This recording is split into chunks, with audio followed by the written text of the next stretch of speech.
Mabaandar ho siya. Pero parang walang laman yung ano. Wala ho siya mamamatay eh. Kaya mamaya mamamatay ho yan. Parang walang laman to. Dapat mayroon laman to eh. O yan, namatay na. Tat natin ulit. Oo na nga, start. Ito po yung fuel pump ng Easy Ride 150p. Ito po yung pinaka-stock niya. So ito po pumalya na. Gawa ng siguro sira na po ito. Ang pinaka ano niya po, mga senyalis niya, yung nawawalan po ng gas yung reservoir niya. Dali pupugak-pugak siya. Maandar, tapos mamatay. Andar, tapos mamatay. Parang ganun siya eh. So talagang hindi mo talaga malalaman kung ano sira. Hanggang sa ito na nga na discover ko, pinakasira niya. Siguro marami rin nakaka-encounter ng ganitong issue sa Easy Ride. Kaya kahit po sa mga ano, FI yan, sa carb, may mga fuel pump yan eh. So ito makikita nyo tatlo to. Tatlo yung pinaka-outlet niya. So ito may arrow siya. Ayan, sabihin out. Tapos ito in. Dito papasok yung galing sa tangke. Tapos dito lalabas napuntang carburetor. Makikita nyo itong isang ito.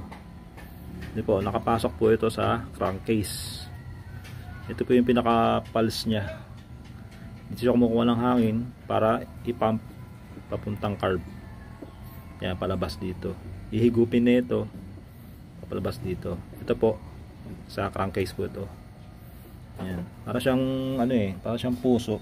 Ganun siya oh. Nagpa-pump siya. Kapag ito pumalya na, hindi na siya makapag-pump, nahihirapan na umigop ng gas. Kasi usually po ito yung mga gas na po ng mga scooter nasa baba, po. So yung carb nasa taas na parte. Kumbaga, hindi siya tulad ng iba na underbow na gravity yung magpapa ano sa gas, bababa yung gas na kusa. So ito kailangan nyo ng fuel pump. Tinatawag po ito pulse fuel pump. Ito po tawag dito.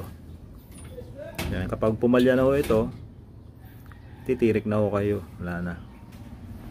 So pinalitan ko siya, nakabili ako sa online, siguro mga 380 pesos.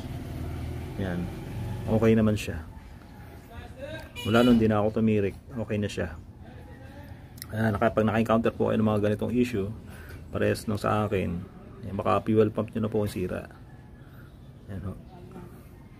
Sa loob ho na ito, meron parang diaphragm siya. May parang siyang goma. Goma siya na palapad. Tapos may spring sa loob. Yan, yun ang tsura niyan.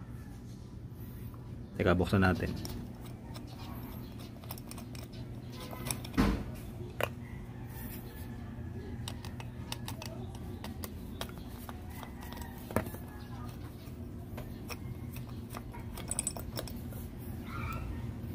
Yan.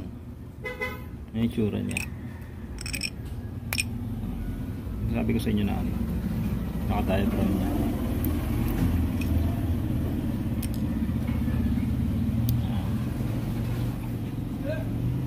Yan. Yung spring niya. Yung spring niya. Ito yung spring niya.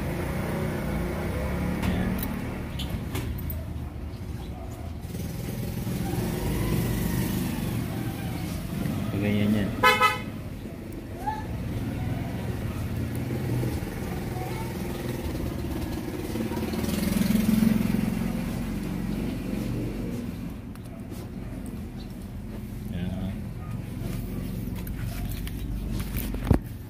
Yan yung mga tsura niya.